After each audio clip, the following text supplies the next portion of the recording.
ہم سمجھتے ہیں کہ اللہ ہمیں سن نہیں رہا، ہمارے ساتھ ہوئی زیادتی کو دیکھ نہیں رہا، حالانکہ اسے تو پل پل کی خبر ہے۔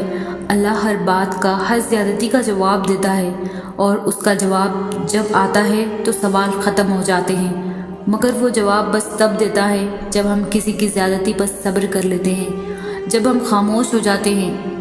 ہاں، وقتی طور پر ہمیں اس کی مصلحتیں نہیں سمجھ آتی، لیکن وقت گزرنے کے ساتھ ساتھ سب سمجھ آنے لگتا ہے۔ وہ نہ سمجھ میں آ سکتا ہے اور نہ تصور میں لایا جا سکتا ہے۔ اس کی رحمتیں، اس کا غضب اس کی پہچان ہے، اور سب سے بڑھ کر یہ ہے کہ اس کی محبت کی کوئی مثال نہیں۔ اس کی محبت اس پھول کی خوشبو کی طرح ہے جسے دیکھا نہیں جا سکتا، بس محسوس کیا جا سکتا ہے، اور جب اسے محسوس کرنے لگو گے تو ساری الجھنیں سلجھنے لگیں گی۔ اور یاد رکھو، تم اسے بھول بھی جاؤ نا، وہ تمہیں تب بھی نہیں بھولتا۔ قرآن میں اس رب کی باتیں پڑھو تو عقل دنگ رہ جاتی ہے کہ یا اللہ اتنی محبت مجھ سے، یا اللہ میں اس قابل نہیں۔ اور بے شک جب وہ راضی ہو جاتا ہے تو ساری کائنات جھولی میں لا کر رکھ دیتا ہے۔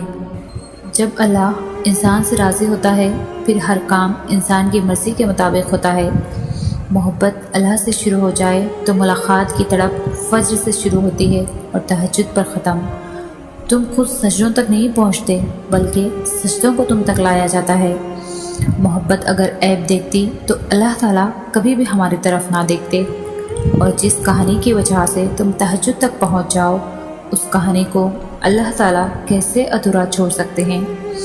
کچھ تو بہتر لکھا ہے اللہ نے، جو ہر دفعہ دل صبر کرنے پر مجبور ہو جاتا ہے۔ اللہ تمہیں تہجد تک لے آیا ہے، اس کا مطلب سمجھتے ہو؟ اللہ تمہاری چاہ کو تم سے ملوانے کی تیاری کر رہا ہے۔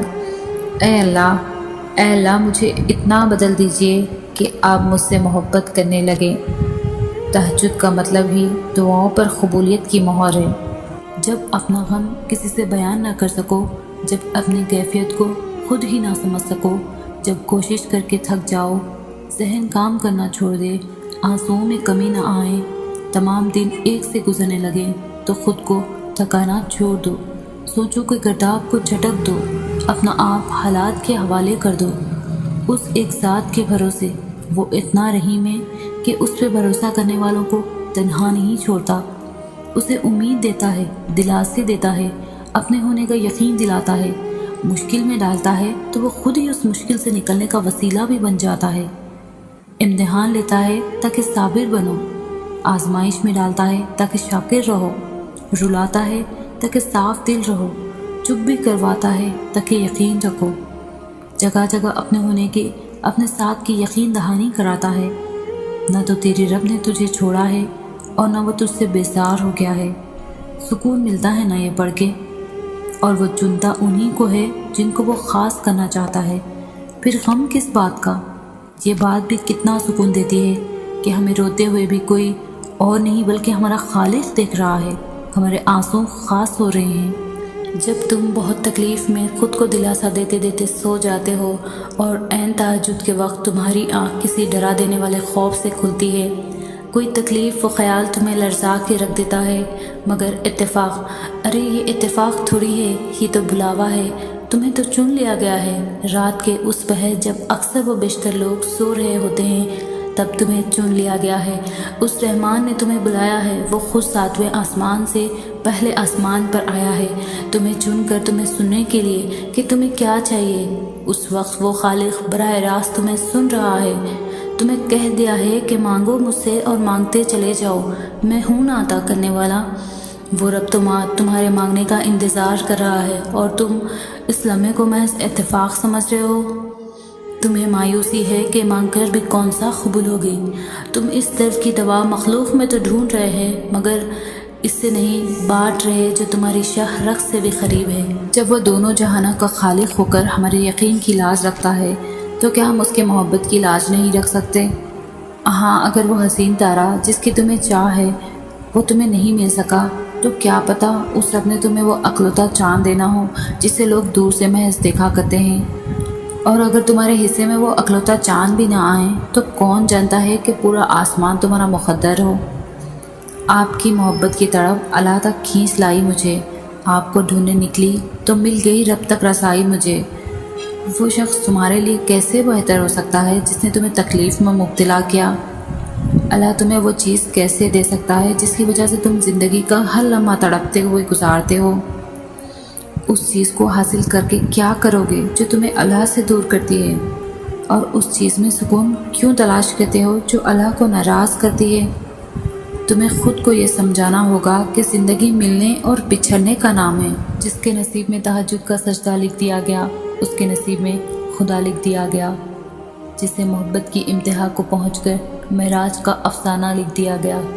کوئی ان رنگ برنگی رونقوں میں ہی عمر بھر غافل رہا اور کسی کے حصے میں خدا سے گفتگو کے لیے ویرانہ لکھ دیا گیا۔ کسی کو اس کی من پسند چیز دے کر شکر کے آداب سکھائے گئے اور کسی سے من پسند چیز چھین کر خدا سے ملاقات کا بہانہ لکھ دیا گیا۔ کسی کو آزاد کر دیا اس نے اپنی ہر چاہت سے اور کسی کے سامنے نیکی اور بدی کا پیمانہ رکھ دیا گیا۔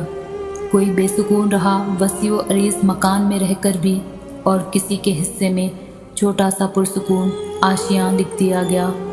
کسی کو پلائے گئے مسلسل ضبط کے گھونٹ اور کسی کے حصے میں صبر کا نوالا لکھ دیا گیا۔ کوئی محروم ہی رہا اس کی محبت کو محسوس کرنے سے اور کسی کے حصے میں اس کا ساتھ دوستانہ لکھ دیا گیا۔